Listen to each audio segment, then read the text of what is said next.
Yo, dudes, the Empire's pretty chill. Maybe you could, join it or something.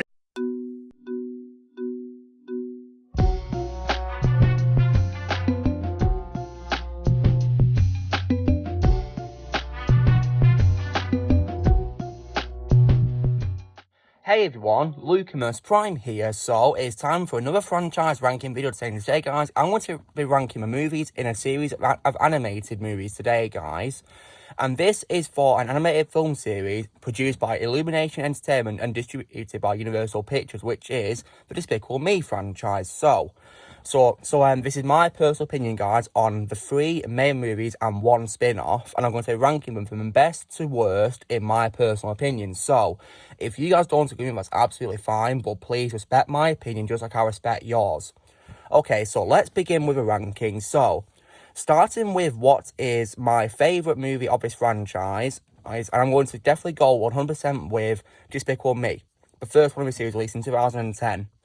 And this is definitely a really amazing movie, one of my favourite animated movies of all time, and one of my favourite comedies ever, because it was so funny. And I actually watched these films, early this year, guys, because they're on Netflix, so I was able to watch all of them, and it was a pretty fun marathon, to be honest. And now, this first movie was really amazing, guys, and let's talk about what was great. So, the good qualities is, I think it has a really amazing voice cast. For example, I think the strongest performances are definitely from Steve Carell as Gru, the main character. Gru was really entertaining and hilarious, and it's definitely my voice role of Steve Carell, absolutely. He's really funny in the role and perfectly cast as Gru. And I also have to give high praise to the director of this movie, which is Pierre Coffin, who provides his voice of the minions. Well, pretty much the main ones, like Kevin, Tim, Bob, Mark, Phil, and Stuart. Whereas others, such as Chris Renault plays Dave and Jermaine Clement plays Jerry. So, and Pierre Coffin is so talented at doing the minions, and speaking gibberish, and the others too. They're so good at playing the role. Absolutely. Got to give high praise to him for doing that. And I also, as well, really, really love Jason Segel as Vector, the main antagonist, because he was really funny and really entertaining and such a great villain. I really like Vector. So funny, and I like how he's got a rivalry with Gru, about who's the best villain, which is really funny. And I also, as well, loved the 3 children who Gru adopts, which is Margot, Edith, and Agnes. My favourite's probably Margot, voiced by Miranda Cosgrove. And Danai Gay does a great job playing Edith, and Elsie Fisher does a great job voicing Agnes as well. And plus, I also, as well, definitely like the introduction of Mr. Perkins, voiced by Will Arnett. He was really good in his scenes, although I think I like Will Arnett way more as Batman in the Lego Movie franchise. And I did also like Kristen Wiig as Miss Hattie, the woman who is, in charge of the adoption and, for the orphans. Is it me, or does she remind me a lot of Dolores Umbridge in Harry Potter, guys? Because she has similar hairstyles, similar hair colour, and a pink clothing like Umbridge. But reminded me so much of Umbridge, guys, from Harry Potter. I don't know why, but But I like Kristen Wiig probably more in the sequels as her other character, which we'll get to when we talk about the sequels. And And plus, I also, as well, liked Russell Brand as Dr. Nefario, who is Gru's assistant. And he was really funny as Dr. Nefario, guys, really funny. And I like Russell Brand, he's a really funny comedian, and he was great in the role. And I did also, as well, like Julie Andrews as Marlena Gru, who is Gru's mother. She was really great with what she was given as her really great voice acting, and I definitely like her way more in this movie than in the third film, because, for one thing, she had way more screen time, that's one thing, and But I think probably in live action, she'll always be Mary Poppins, I guess, from the 1964 movie. It's been a while since I've seen it before, I don't really remember it. But I think my favourite voice role of his, as well as Marlena Gru, is probably in the Shrek movies, to be honest. I like her way more in Shrek than in this, really, to be honest. I feel like, she was way better in that role in the films, really, to be honest. Especially in Shrek 2, but as Queen Lillian. And I also liked her in her cameo as one of the creatures in, the Caravan in Aquaman as well from 2018, which was pretty nice to hear. And and many other actors made cameos as well, for example, Danny McBride made a cameo as Fred McDade in a small role. He was pretty good as him. He's a very funny comedian, Danny McBride. Mindy Kaling was also a tourist mother as well, which was pretty cool. And Ken Jeong also had an appearance as a talk show host, and This movie was really amazing, guys. The humour was also so funny. I had a really great laugh watching this movie, guys. When I first saw it for the first time, it was so funny. Like, it was really fun to watch. And yeah, you know, great cast and, you know, great animation for a time. You know, this was like 11 years ago, guys, and yeah, it holds up really well, in my opinion. And the story was also really good too, you know, how it shows Gru developing from being a super villain who steals landmarks to eventually becoming, you know, an adoptive father to the 3 orphan girls, you know. So yeah, I liked the development of this movie, guys, yeah, and it was really funny, and, you know, Vector was also really entertaining as well, but yeah. So how'd I rank this? I would rank this movie a flat-out 10 out of 10. It's my favourite one in the franchise, and yeah, I really love it. And now we get on to what is my second favourite in the franchise, which is the sequel, Despicable Me 2, released 3 years later in 2013. So yeah, now, I like this movie almost as much as, you know, as the first film, guys, but I've got, like, a couple of issues with it, which is why I prefer the first one, so yeah. But what's good is, you know, once again, the voice cast is still really amazing, as always. You know, Steve Carell is still phenomenal as Gru, really funny. Miranda Cosgrove, Danny Geyer, and Elsie Fisher are also still amazing as Margot, Edith, and Agnes, as always. And, plus, Kristen Wiig as well appeared as a new character, guys, which was Lucy Wilde, who is a love interest for Gru, and she was actually really good and, you know, much more nicer than, you know, Miss Hattie, in my opinion. And yeah, and also Russell Brand also returned as Dr. Nefario, which I was happy about because I liked him a lot. Ken Jeong also appeared as a new character, which is Floyd Eaglesman, who is the owner of the Eagle Hair Club, which is, you know, the wig store in the Paradise Mall. The Paradise Mall, in my opinion, was really great as well. Really nice new addition to the world of Despicable Me. And I also, as well, once again, I've also got to give high praise to Pierre Coffin once again as the Minion, and also Chris Reno. I don't think Jermaine Clement returned and either, sadly. But according to Pierre Coffin, he actually voiced 899 Minions, guys. Like, wow, that is such great talent. So that's why I've got to give high praise to Pierre Coffin for this, you know. And of course for directing the movie as well. I also like the villain called El Macho, or Eduardo Perez, voiced by Benjamin Bratt. You know, he was entertaining for what he was given, but, you know, personally, guys, I think I prefer Vector more because I thought he was way more funnier, in my opinion. But I'm not saying El Macho was bad, but he was still really entertaining, in my opinion. And when it comes to the humour, once again, it was really funny. I had a great laugh watching this. It was so funny. And when it comes to new cast, I also like the introduction of Steve Coogan as Silas Ramsbottom, the director of the Anti-Villain League. You know, he was also really good with what he was given, but I do wish Mr. Perkins returned, guys, but sadly not, which was a shame. But yeah, Steve Coogan was really funny as Silas. He was really great, but I like him in other roles such as, you know, Alan Partridge, and also as Octavius in the Night Museum trilogy as well. And there's probably other roles he's played too. And also as Hades in Percy Jackson and Lightning Thief as well. He was really big fan of that movie, to be honest, guys. But he was really great as Silas in this movie. And, however, when it comes to, you know, the bad qualities of this movie, you know, I heard that apparently, guys, Al Pacino was going to voice El Macho, and he'd already recorded his lines, but he left the film due to creative differences and got replaced by Benjamin Bratt. So I'm wondering, guys, is there, like, you know, a cut to this movie where he voiced El Macho? Because I'd like to hear how he sounded, you know. It's a shame that he left because he is a great actor, guys. You know, absolutely phenomenal actor. So I'd love to see how he sounded, you know, as El Macho. Although, of course, my favourite role will always be Tony Montana from Scarface. And yeah, and I do plan on watching the Godfather movies one day as well, because he's in that as well. So yeah, I'd like to, you know, check out his role in that movie as well, as Michael Corleone. And also, another bad quality I will say, guys, is that I didn't like how Dr. Nefario had way less screen time than the first movie, and also how he turned against Gru when he returns towards the end of the movie. Like, I didn't really like how he turned against Gru, really, and also didn't have much screen time, but Russell Brand was still funny as him, and thankfully he turned back to Gru's side towards the end, you know, because I think he turned against him because he didn't like how Gru was, you know, not becoming a villain anymore.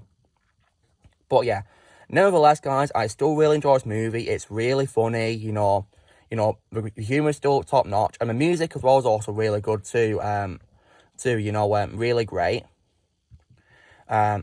you know, by Pharrell Williams, and yeah, because he and Heitor Pereira, yeah, because they both returned from the first film, yeah, you know, to compose this one, and yeah, They did a great job, and I did also like the addition of "Do It Get Us" on "Where Them Girls," which Flo Rida sang the lyrics for. That's a very catchy song, guys, and it fitted the scene of the dancing so well, in my opinion, and yeah.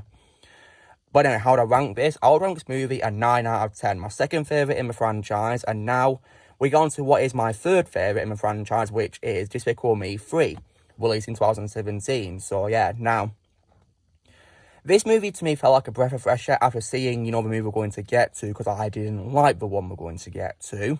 But yeah, this one was actually, a pretty good installment, guys, still. What I like is, once again, it still preserved the humour of, the first two films, absolutely. It was really funny. Steve Carell still does a phenomenal job playing Gru, and so does Kristen Wiig, returning as Lucy, which I was happy about because she was great, and she's now married to Gru as well. And also, Pierre Coffin also returned as a Minions too, and he's so talented at playing all the Minions, very talented. And plus as well, it was also as well pretty cool how we got introduced to Drew, who is Gru's long lost twin brother, which was pretty cool. And Seiko did a very good job playing him with different personalities how he played Gru, absolutely. And Steve Coogan also returned as Silas, and he was pretty funny once again. But unfortunately, he didn't have much screen time because he retired at the start of the movie, guys. So yeah, it's a bit of a shame, but he was still good with his voice acting, and he also played Fritz, who is Drew's butler, as well. So luckily, we still got Steve Coogan, but in two different roles. And once again, loved Amanda Cosgrove as Margot, Dana Igea as Edith, and unfortunately, they recast Agnes with a different younger actress called Nev Shao because I believe the previous actress was getting older, I think, so that is understandable, but, they could have probably written in that Elsie Fisher's age made Agnes get older, maybe, but, I think it's probably because the characters don't age, maybe, something like that, I don't know, but, yeah. So they recast with Nev Shao because Elsie Fisher was getting older, so, yeah. Julie Andrews also returned as Gru's mother as well, which I was happy about. But unfortunately, she only had one scene and like a cameo appearance, which was a bit of a shame. That's why I said I like her way more on the first movie, because, she had more screen time.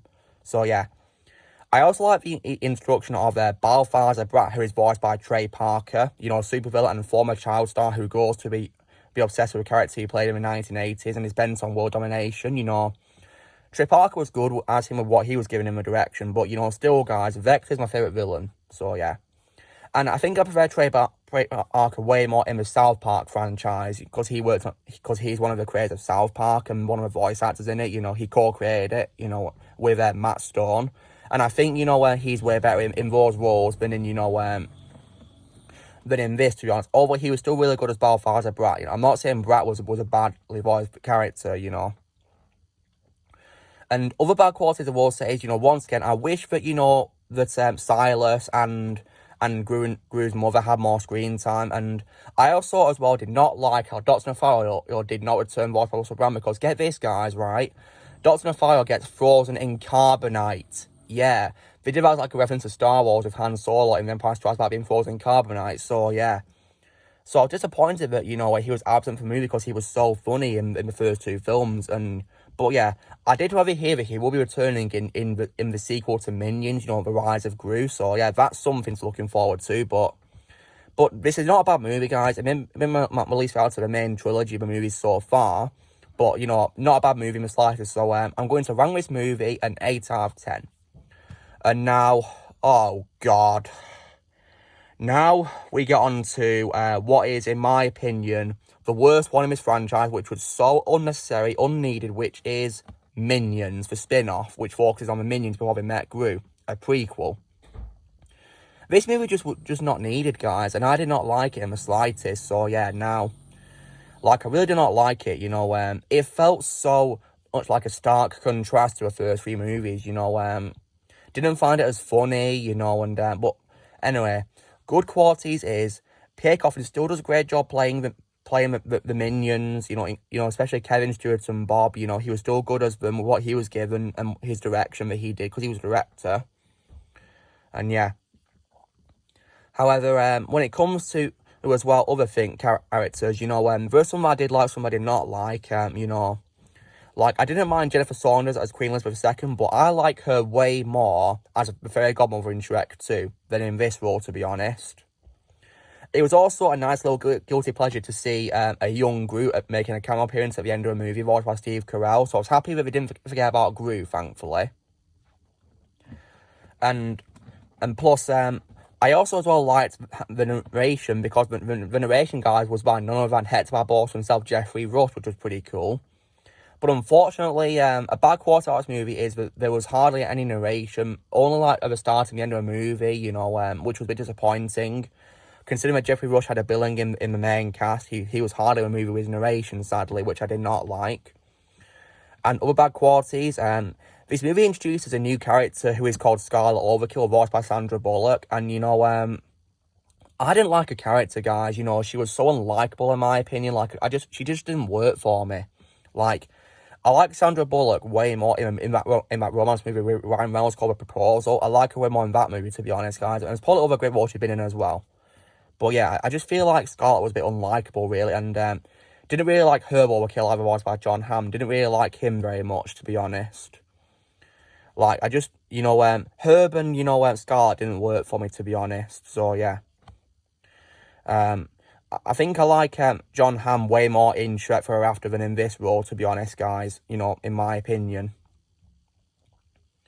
So yeah, you know, where he played Brogan, yeah. I think I liked him in that role, to be honest. So yeah. And other bad qualities as well. The movie also introduces Michael Keaton as Walter Nelson.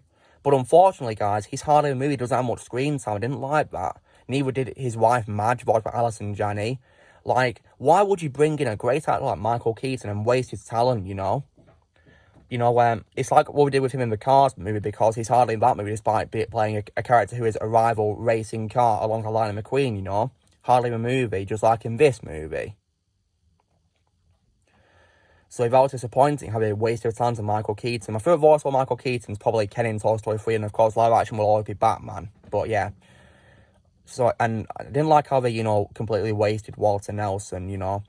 And when it comes to, you know, Steve Coogan, right, you know, when I read the cast of the movie, guys, and I saw that, you know, Steve Coogan was going to be in a movie, you know, I thought, oh, is he reprising his role as Silas, like a younger Silas? But get this, guys, he didn't even play Silas. He played two small cameos, and that was it.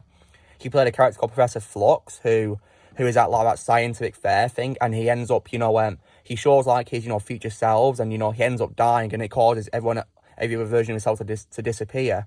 So what a waste of you know, his talent, you know.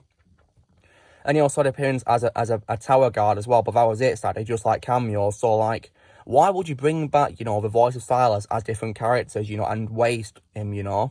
Disappointing, to be honest.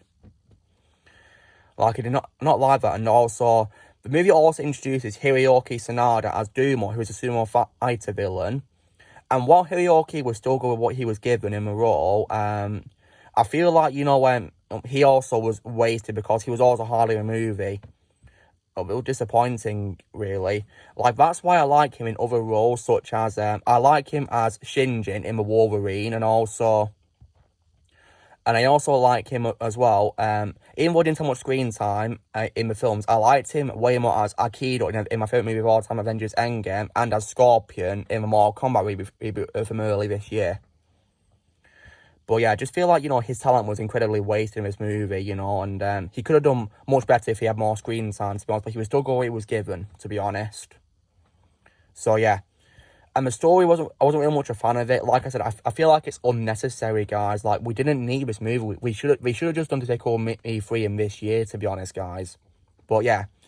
I have heard there's going to be a sequel called, you know, The Minions, The Rise of Gru, which is going to be, you know, coming out, you know, soon. But yeah, if once I'd rank this, well, because this was a big disappointment, guys, I didn't like it. I'm going to give this movie a 4 out of 10. Yeah, I did not like it. It was just disappointing compared to the first 3. Like, what a big letdown that was. And now, guys, when it comes to Minions Rise of Gru, or Minions 2, as it's called, I am sort of looking forward to it because, you know, because I believe Gru will be playing a much bigger role in the film than he did in Minions, because it's going to be out, you know, him and the Minions coming together, starting to work together. I've also heard that Russell Brand will also be returning as Dr. Nafar, which I'm happy about, and it's got a pretty interesting cast, you know, like, and of course, PickOvan's also returning as a Minions too. Michelle Yeoh's joining the cast as Master Cho. Jean-Claude Van Damme is playing John Claude, which is like, you know, play on his name, isn't it? Lucy Lawless as Nunchuck. Dolph Lundgren as Svengeance. Danny Trejo as Stronghold. And I also believe Julie Andrews will also be appearing as Marlena too. And Alan Arkin will be appearing as a character called Wild Knuckles. So, yeah. And also the rapper called RZA, or Robert Fitzgerald Diggs, will also be joining the cast as well in an undisclosed role. But, yeah. And Taraj P. Henson will be in it as Bell Bottom as well. So, yeah. I know from the Karate Kid movie from 2010. So, yeah. But yeah, I will check this movie out, guys. I hope it will be good, and yeah. I also believe they'll also be making a fourth Despicable Me movie in the main films as well, so yeah. Because I think it's been reportedly confirmed to be in development, so yeah. So I'm hoping it'll be good, guys. Hope better than Minions, but yeah, so. Anyway, guys, so this is me doing my ranking of the Despicable Me movies from best to worst. So first place will be Despicable Me from 2010. Second place, Despicable Me 2 from 2013. Third place will be Despicable Me 3 from 2017. And last place, and definitely place with disappointment, Minions. So, yeah. I just didn't like it, guys. It didn't work for me. I mean, even the Despicable Me ride at Universal Studios Florida is way better than the Minions movie. And I've been on it. It's way better than Minions, in my opinion. So, yeah.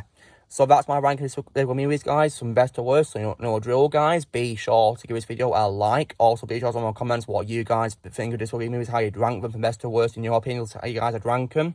Also, be sure to join Team Prime by pressing subscribe for more in the future. And once again, you can press join for using a piece of lads, or you can link below the description. And I'll see you all later.